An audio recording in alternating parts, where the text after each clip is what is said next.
Aujourd'hui, je voudrais vous partager une vérité qui va peut-être être un petit peu dérangeante pour vous.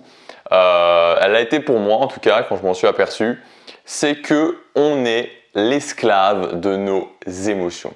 Nous sommes l'esclave de nos émotions. Alors avant de développer cette idée et surtout qu'est-ce qu'on peut y faire, je vous rappelle qu'hier j'ai sorti une formation vraiment importante qui s'appelle Mindset, où l'idée c'est de devenir plus fort mentalement, de vraiment travailler tous les aspects de son mental. Donc si cette notion vous intéresse, si vous pensez qu'en devenant plus fort mentalement, vous pourriez arriver vraiment à vos objectifs, vous pourriez arriver plus rapidement à vos objectifs, vous pourriez arriver plus rapidement à créer la vie que vous voulez vraiment, vous pouvez regarder la vidéo de présentation de cette formation en cliquant sur le lien dans la description ou sur la fiche juste ici. Dans cette vidéo de présentation, même si l'achat de la formation ne vous intéresse pas, j'ai vraiment essayé de vous donner le maximum d'informations pour que vous puissiez déjà avancer dans le fait de devenir plus fort mentalement. Alors en tant qu'être humain, on se dit qu'on est une espèce avancée, on se dit qu'on a notre liberté de penser, on se dit qu'on a notre liberté d'agir, qu'on a le contrôle sur nous-mêmes et que finalement on prend nos décisions, on prend nos actions en pleine conscience, on les choisit réellement alors qu'en fait c'est totalement faux, c'est totalement faux et comme je vous le disais, nos émotions nous contrôlent, on est l'esclave de nos émotions et nos émotions sont partout dans nos actions quotidiennes, dans nos décisions importantes, dans ce qu'on choisit de faire jour après jour. Et pour vous illustrer ça, je voudrais prendre simplement un ou deux exemples. La première chose, c'est que est-ce que vous avez jamais été dans cette situation, vous êtes en couple, et alors vous êtes en couple, vous êtes en train d'être en couple, enfin, vous êtes dans une relation de couple depuis plus ou moins longtemps, vous allez vous mettre en couple, et vous sentez finalement que il y a quelque chose qui ne fonctionne pas. Vous sentez que vous êtes plus connecté avec la personne. Vous sentez que ce qui vous rapprochait à un certain moment, enfin les choses qui vous rapprochaient maintenant vous rapprochent plus forcément et vous avez moins de choses, enfin vous avez plus grand chose en commun. Et pourtant, alors que la logique voudrait que chacun suive son chemin, vous restez ensemble, vous restez avec cette personne même si vous savez que c'est pas forcément la personne qui est faite pour vous et même si vous savez au fond de vous que c'est pas forcément la meilleure décision. Et ce qui est fou justement, c'est que si cette personne-là, dans cette situation-là, c'était pas vous, c'était un ou une de vos amis, vous lui conseilleriez de partir, vous lui conseilleriez d'arrêter cette relation. Et qu'est-ce qui fait la différence entre la personne que vous allez conseiller objectivement, sans émotion, et vous? C'est ces émotions justement. Et ce genre de décisions ne sont justement pas prises sur la logique. C'est typiquement l'exemple typiquement l'exemple qui montre, qui concrétise qu'on est l'esclave de nos émotions. C'est pareil, peut-être qu'à certains moments, vous avez eu des décisions à prendre, vous avez eu des actions à prendre et que vous dites « Ok, c'est bon, je vais prendre cette décision. Ok, je vais stopper mon boulot. Ok, je vais parler à cette personne. Ok, à partir de demain, je me mets à faire ça. » Et cette décision pour vous, elle est claire. Cette action que vous allez prendre, elle est claire. Vous savez que c'est la bonne et que vous allez le faire. Mais, aussi claire qu'elle soit, autant dans le béton qu'elle ait été prise, petit à petit, vous allez commencer à douter. Petit à petit, vous allez commencer à entendre cette musique et que vos forces faiblissent et finalement vous allez commencer à vous dire mais est-ce que c'est vraiment ça? Est-ce que je dois vraiment le faire? Est-ce que je dois vraiment prendre cette décision? Est-ce que je dois vraiment faire cette action? Et vous n'allez pas le faire. Et là encore une fois, c'est la démonstration que nos émotions nous contrôlent. Et moi vraiment l'image que j'adore en fait au niveau des émotions, et je trouve que c'est très parlant, c'est comme si c'était une musique dans notre tête en fait. Et la musique, c'est sûrement le meilleur moyen sur cette planète de changer ses émotions, d'avoir différentes émotions. Vous écoutez une musique inspirante, vous êtes inspiré. Vous écoutez une musique vraiment triste, d'un coup vous vous sentez mélancolique. Et nos émotions sont en fait une sorte de musique qu'il y a dans notre tête. Les gens qui sont toujours stressés, c'est comme s'ils avaient cette musique vraiment qui va vite toujours dans leur tête. Les gens qui sont déprimés, c'est comme s'ils avaient toujours cette musique mélancolique, un petit peu dramatique dans leur tête. Les gens qui sont à plat tout le temps, c'est comme s'ils avaient cette musique un petit peu lente, un petit peu qui pousse justement au fait de se mettre sur un canapé et de rien faire dans leur tête. Et vraiment, je trouve que cette image est très parlante de cette musique qui a plus ou moins fort et à différents types de musique qu'il peut y avoir à un certain moment dans notre tête et qui représente vraiment notre état émotionnel. Et cette musique, l'intensité de cette musique et le rythme de cette musique finalement nous contrôle et va décider de nos actions. Parce que si on était des robots, et on en avait parlé il y a quelques vidéos, si vous étiez des robots, ça serait tout de suite différent. Parce que le robot, on va lui dire « Ok, tu vas parler à cette personne maintenant. » Il va aller parler à cette personne maintenant. Le robot, vous allez lui dire « Ok, tu vas travailler maintenant pendant 2 heures. » Il va aller travailler maintenant pendant 2 heures. Le robot, vous allez lui dire « Ok, tu vas quitter ton job. » Il va quitter son job. Tu vas quitter ta relation de couple. Il va quitter sa relation de couple. Tu vas faire cette action challenging tous les jours pendant 100 jours. Il va faire cette action challenging tous les jours pendant 100 jours. Parce que le robot est dénué d'émotions. Il n'a pas cette musique dans la tête qui va le contraindre contre sa volonté, souvent contre sa logique, contre sa conscience, à faire ou ne pas faire des choses qu'il voudrait faire ou qu'il ne voudrait pas faire. Et je voudrais juste que vous preniez là, ne serait-ce que 30 secondes. 30 secondes pour réfléchir à cette chose que je vais vous dire maintenant. Prenez un problème que vous avez actuellement, quelque chose, un objectif que vous voulez atteindre, un résultat que vous voulez avoir, quelque chose que vous voulez faire, un mieux vers lequel vous voulez aller, et prenez l'obstacle qu'il y a entre vous et ce mieux. Cet obstacle, est-ce que vous l'avez? Ok, j'ai mon objectif, voilà ce que je voudrais avoir et actuellement, il y a cet obstacle qui est là devant moi. Est-ce que vous avez cet obstacle? Est-ce que vous l'avez visualisé?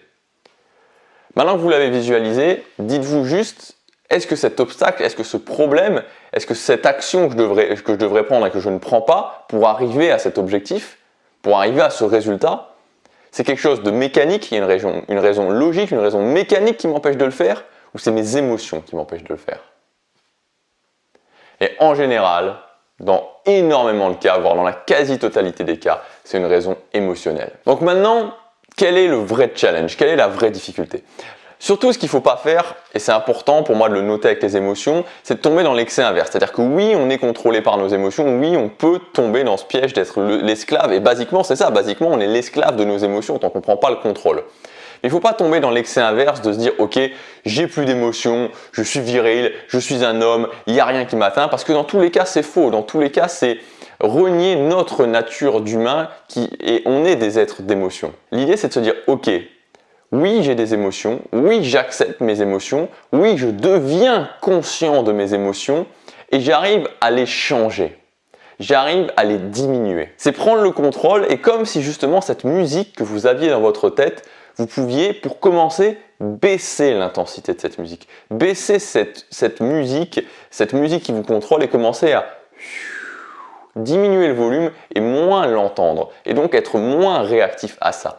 Et ensuite, évidemment, pouvoir la changer. Pouvoir changer le rythme, l'intensité de la musique. Et la passer dans la joie, la passer dans le mouvement. La passer là où vous voulez la passer. Et à partir de ce moment-là, votre futur peut changer. À partir du moment où vous pouvez vous dire « Ok, je suis capable de maîtriser mes émotions, je suis capable de me stabiliser émotionnellement, je suis capable de baisser cette musique dans ma tête, cette musique qui m'emmène vers là où je ne veux pas aller, qui m'empêche de faire ce que je veux faire », les portes s'ouvrent à vous. Les portes s'ouvrent à vous. Et cet obstacle dont on parlait il y a quelques minutes, cet obstacle, il va forcément sauter. Et la voie vers votre objectif, la voie vers ce résultat va s'ouvrir à vous. Si aujourd'hui vous avez ce problème, si aujourd'hui vous avez justement cette impression d'être limité par vos émotions, de vraiment vous sentir pris au piège de vos émotions, de sentir que vous manquez de contrôle, vous manquez de stabilité émotionnelle et vraiment d'être des fois dirigé par vos émotions. Je voudrais vous donner juste un petit plan d'action, vraiment un plan d'action assez efficace, même plutôt très efficace et qui va,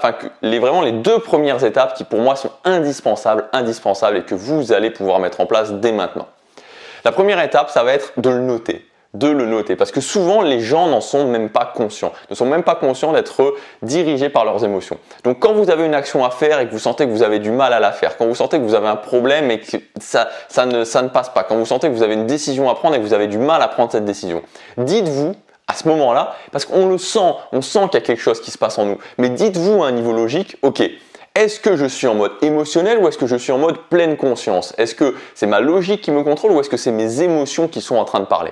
Et rien que de le noter, sans rien changer pour le moment, rien que de se dire, ok, c'est vrai, c'est mes émotions qui me contrôlent, c'est mes émotions qui parlent, je ne suis plus en pleine conscience. C'est vraiment la première étape et la première étape indispensable. Donc premièrement, notez-le. Soyez attentif à partir du moment où vous sentez qu'il y a quelque chose que vous commencez à douter, que vous commencez à avoir du mal à faire les choses, mal à prendre cette décision, revenir sur ce problème qui vous bloque régulièrement, notez. Logique ou émotion. Deuxièmement, d'utiliser la méthode de la soupape de sécurité. C'est de trouver votre propre soupape de sécurité qui va commencer à faire diminuer la pression, qui va commencer à faire diminuer petit à petit le volume, en tout cas quand le volume est vraiment trop fort, le volume de cette musique, le volume de cette musique émotionnelle est vraiment trop fort, de diminuer petit à petit ce volume.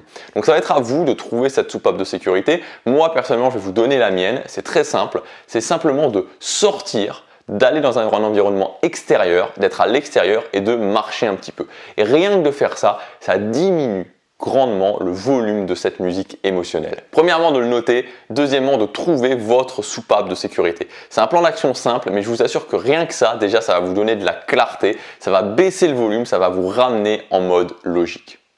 Et à partir du moment où vous maîtrisez vos émotions, vous allez voir que ça va être beaucoup plus simple. Vous aurez beaucoup moins d'obstacles pour arriver à ce que vous voulez. Donc mettez ça en pratique, mettez ce plan d'action en pratique.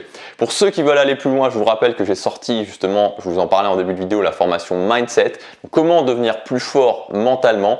Et le jour numéro 1 est entièrement consacré à la maîtrise de ses émotions. On va voir comment maîtriser ses émotions, donc concrètement ça va se traduire comment? On va commencer par gérer vraiment notre mode émotionnel, apprendre à sortir de ce mode émotionnel. Donc apprendre non seulement, comme je vous en parlais, à baisser le volume du mode émotionnel, commencer par baisser le volume et ensuite aussi pouvoir changer le rythme de la musique, pouvoir changer l'intensité de la musique. Donc ça c'est la première chose, sortir de ce mode émotionnel. Je vous donnerai un plan d'action très concret pour en sortir. Deuxièmement, des exercices de stabilisation émotionnelle. C'est-à-dire qu'au lieu d'attendre d'être dans ce mode émotionnel, on va faire des exercices, des petits exercices que vous pourrez appliquer au quotidien, que vous pourrez ensuite automatiser et qui vont vous permettre de gagner de la stabilité émotionnelle. C'est-à-dire au lieu que votre courbe émotionnelle fasse ça, que vraiment petit à petit elle fasse des courbes moins importantes et de moins en moins importantes au fur et à mesure que vous appliquerez ces exercices au quotidien. On verra aussi tout l'aspect décision,